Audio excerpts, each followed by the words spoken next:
Hi everybody, this is part 3, the final part of my mini-series on how to find a good multivitamin.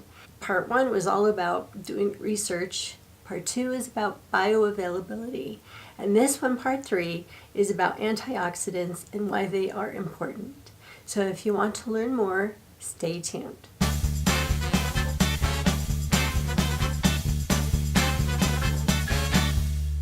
In this video, I will first tell you a story of my why I started becoming interested in health on a cellular level. Secondly, I will explain to you antioxidants and their role and why they're important. And then thirdly, I promised you I would give you the results of the bioavailability test from part 2 and what those 4 supplements were. And along with that, I also did an apple test to demonstrate to you what I mean by antioxidants. Too often we take our health for granted until something happens to it or somebody we know isn't faring too well. It is then we start to take a serious approach to our health and really try to understand what's going on with us. For me, this happened 20 years ago with my dad when he was at the prime of his life. He had become famous for a machine he invented that groomed half pipes for snowboarding. He was invited to groom the first half pipe for the Olympic competition in Nagano, Japan, and was even interviewed for his contribution to the sport. This is him looking happy, healthy, vibrant, and at the end of this video, I'll post his video, and you can see this man, but just know when you're watching it, that he had a cancer growing inside of him he did not know about. 6 months after this interview, he found out he had a very rare cancer, and he started to fight for his life. A year after that, he lost his battle. I spent that whole entire time digging through the internet and everything I could find to try to find a cure for him, a way to help him win, fight this thing, and beat all the odds. It was then that I learned all about antioxidants and read about all these words I'd never heard before. Free radicals, oxidative stress, oxidation, oxidative damage, all of that stuff. I was learning a vast amount about cancers and how it starts. Because my question was, why did he get cancer? Here was somebody who didn't smoke. He lived and farmed on an organic farm. He rarely drank alcohol. He was very active. So I started wondering, is it hereditary? Is this something I could get? Is it possibly a cancer that could be prevented? All these questions started going through my head. So why do any of us get cancer? Well, it all starts in the cells. Our bodies are made up of literally trillions of cells. Cancer starts when a healthy cell or a group of cells become damaged and start to multiply out of control. These are gene mutations, and the kind that occur after you are born aren't inherited. There's a number of forces that can cause these gene mutations, such as smoking, radiation, viruses, cancer-causing chemicals called carcinogens, obesity, hormones, chronic inflammation, and lack of exercise, to name a few of them. Experts estimate that only about 2 or 3 in every 100 cancer cases are linked to inherited gene faults, which means we do have control in the prevention of many cancers. Most damaged cells are caused by free radicals, which are unpaired electrons that neutralize themselves by stealing electrons from healthy cells, thereby causing damage to that cell.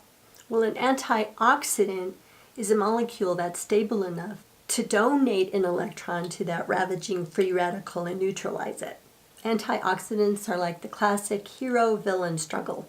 Free radicals are destroying the cells in your body, and the antioxidants are the superheroes trying to save them. It is impossible, though, to completely avoid the damage caused by free radicals. And unfortunately, no antioxidant system is perfect. So cells and DNA damaged by oxidation accumulate as we age.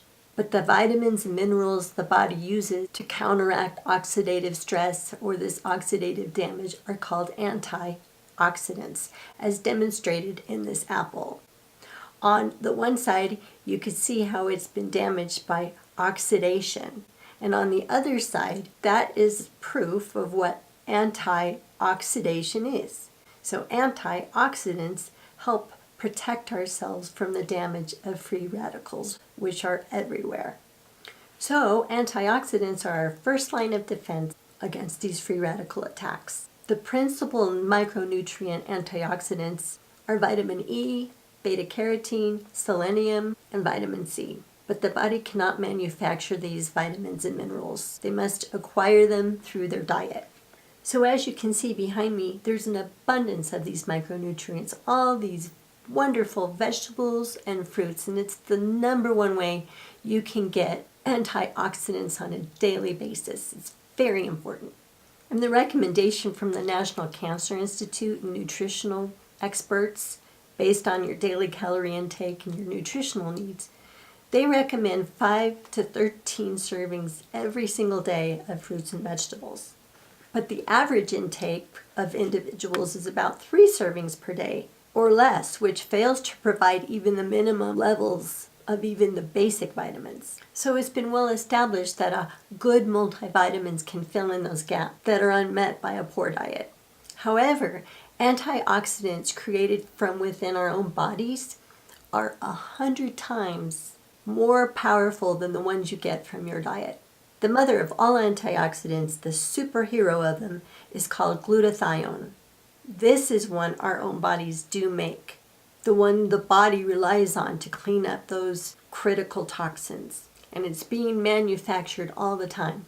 And one of the best ways to increase glutathione isn't to directly give your body glutathione, but to give it the building blocks and precursors needed to manufacture it within our bodies. N-acetyl L-cysteine, NAC for short, is a very effective precursor to glutathione, and it's much more efficiently absorbed than glutathione itself. And with that said, at the very end of this video, I have the results of the Apple test, and the number one supplement provides high levels of NAC in their product, as opposed to actual glutathione itself. They also provide substantial amounts of other nutrients also associated with glutathione production, including the selenium and the vitamin E. So with that, I'll let you get to these results. I hope you enjoyed this video. Please give it a thumbs up if you did. Subscribe to my channel if you haven't already. Please leave me any questions you have below. Let me know what you want to hear about next. Here we go.